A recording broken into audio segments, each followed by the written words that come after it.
Thank you, Mr. Speaker. The deregulated electricity system in our province has resulted in a number of middlemen profiting off of Albertans, causing retail prices to remain among the highest in the country.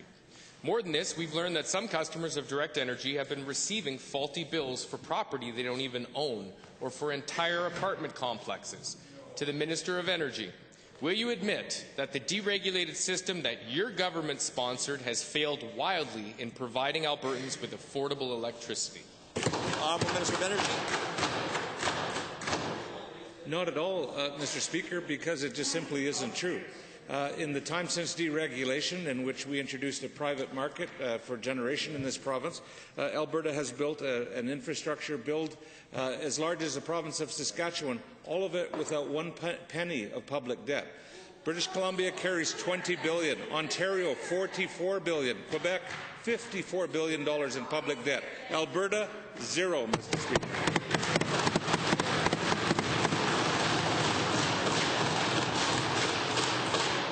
Supplemental. Thank you, Mr. Speaker. Talking about consumer debt.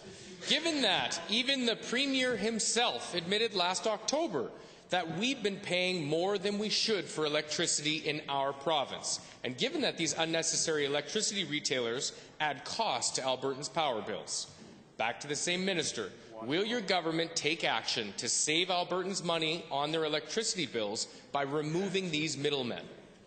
Honourable Minister. Mr. Speaker, the Premier said no such thing, as a matter of fact, last fall. What he did say, he would look into the regulated rate option to determine whether or not fluctuations were an impact on consumers. Exactly. We did exactly that, Mr. Speaker, and we're moving to act on that right now. Final supplemental.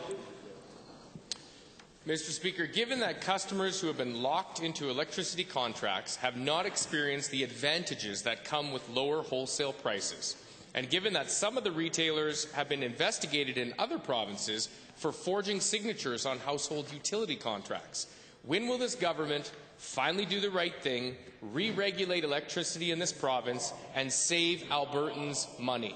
Honourable Minister.